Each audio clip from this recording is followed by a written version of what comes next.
dust storm coming.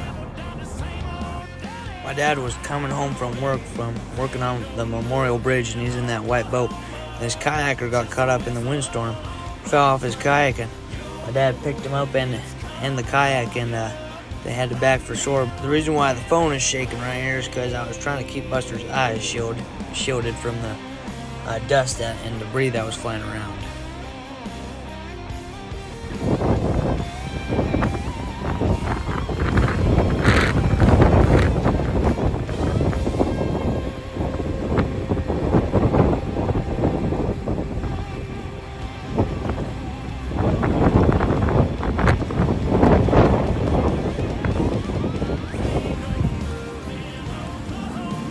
Buster, would you like this?